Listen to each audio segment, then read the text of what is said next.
Hi, welcome to Lesson 1 of the GRE Edu Analytical Writing Lectures. I will be giving an overview of the issue and argument tasks, the two subdivisions of the analytical writing section. If you've never seen the analytical writing section before, don't worry, I'll be starting from the very beginning. If you've looked at it quite a bit and you've done timed essays before, I'll be giving you unique tips specific to this task that you likely will not have heard before. Let's get started.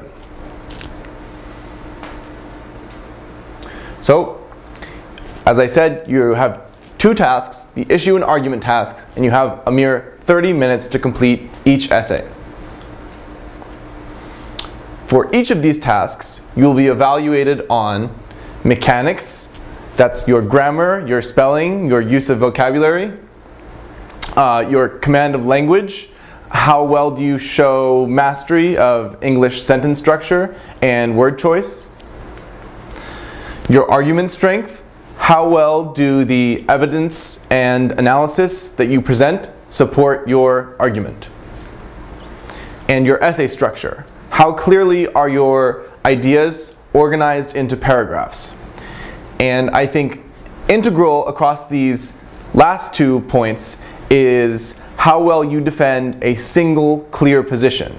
And you'll notice that I'm going to repeat the term clear position throughout these lectures because that's perhaps the single most important thing that you're evaluated on.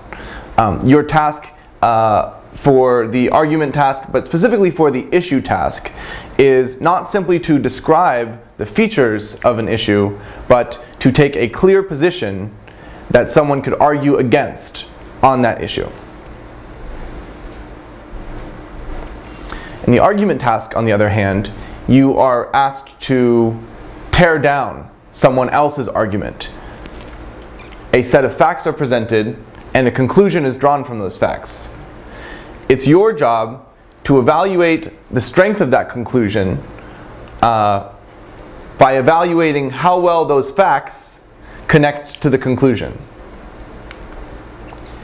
And you are to identify assumptions that the author makes that you will find weak, and suggest that there is more evidence that needs to be presented in order to strengthen the conclusion. So here's a sample argument task.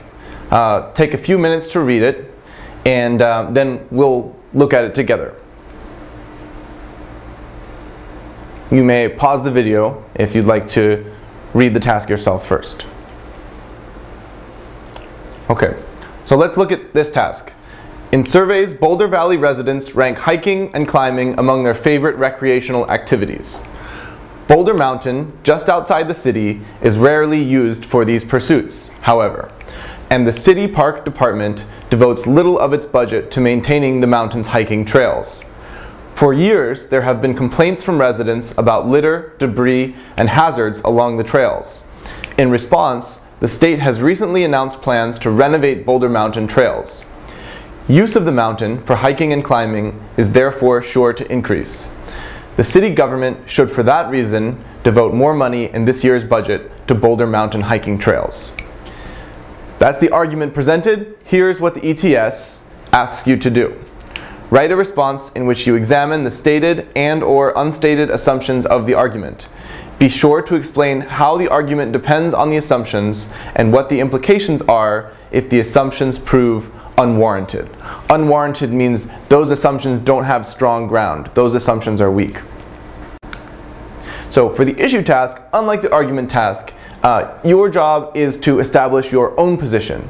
And you will be prompted to take a position by some quote that you're given. And in order to support the position that you take, either in agreement or disagreement with the quote, you will present examples, specific examples, and analysis that tells the reader the way in which those examples support your argument. Again, for the argument task, you tore down someone else's assertion. For the issue task, your job is to make your own assertion and to make it clear and specific. So let's look at one issue topic prompt. There's a claim and then there's a prompt, where the ETS explains what you're to do with that claim. Claim is, government funding of the arts is undesirable, as it compromises the integrity of the arts. The prompt, write a response in which you discuss your position on the claim and explain your reasoning for the position you take. In developing and supporting your position, you should address both of the views presented. So I'll draw your attention to this last part of their prompt. In developing and supporting your position, you should address both of the views presented. This is the most difficult thing for many students to handle in this task. Not because it's hard to support a position, and not because it's hard to address two different views, but it's hard to take a clear position while still considering two different points of view. Students often are confused at this point, and in their essay, they simply divide up their essay into one half that supports agreement with the quote and one half that supports disagreement with the quote, but that is not taking a clear position. That is simply describing multiple sides of an issue. So, now I'm going to do what will be a large focus of all of our discussion of the issue task, which will be to review a number of prompts for the education topic and provide you with a reservoir of examples that you can use when you take the test. So our first set of prompts in the education topic is grouped under this debate under, should you pursue a field of education for love or should you do it for money? Should you follow your heart? Should you follow your interests? Or should you follow where the money is, where the career is, where the fame is? So for copyright reasons, I can't show you the exact prompts used on the test, but there were at least 6 different prompts that all had this form. They were synonymous. If you get any of those 6 prompts and you write an essay with the examples that I'm using, you're in good shape. So the prompt sounds like this.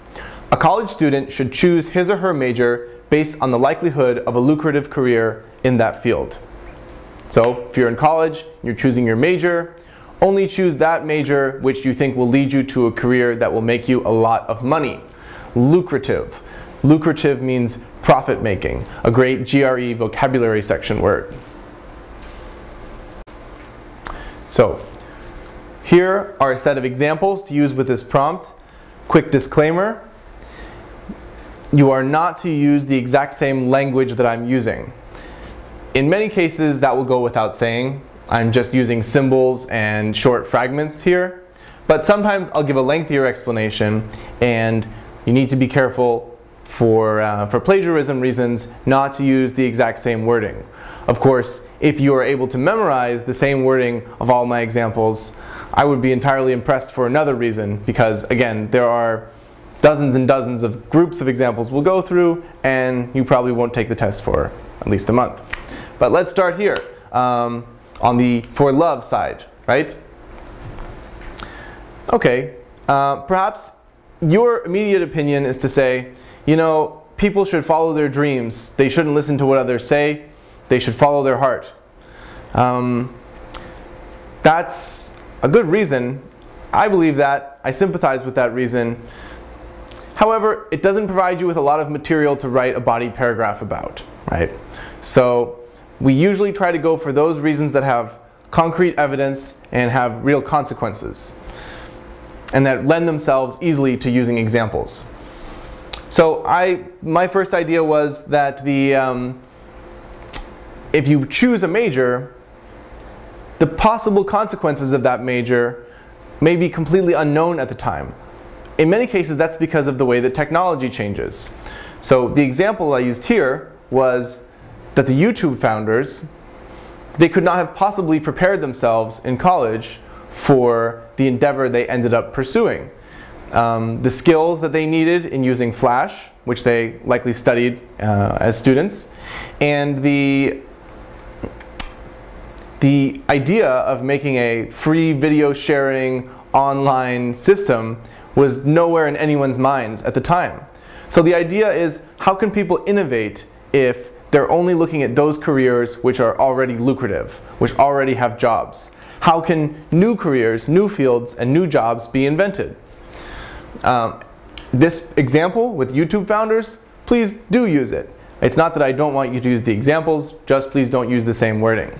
You're highly encouraged to use the same examples. Another reason is that many forms of knowledge have led humanity to gain a lot of new experience, new knowledge, and new wisdom, but do not provide for very lucrative careers. For example, the study of cosmology, the nature and origin of the universe. This is not a field which is full of jobs, it's not growing, it doesn't make a lot of money, but we would know very little about the nature of the universe that we live in if people didn't study cosmology, and that would be a great loss. You can talk about that in your essay. Let's look at some reasons to follow those pursuits which will be most lucrative. Financial stability, right? Money is always an easy thing to talk about on the critical side of these essays. So, if you don't focus on something that will give you a good career, you won't be able to pursue your dreams. You won't be able to pursue the things you love because you'll have to spend all of your time trying to feed yourself with a job. So, use the example of a literature major who cannot support him or herself after college and must work at a restaurant. Another possible reason is that the kind of intellectual enrichment that goes with pursuing what you love can be done in one's private life. Today, there are so many podcasts and online lectures and ebooks and philosophy books that are available. You can take care of that in your private life.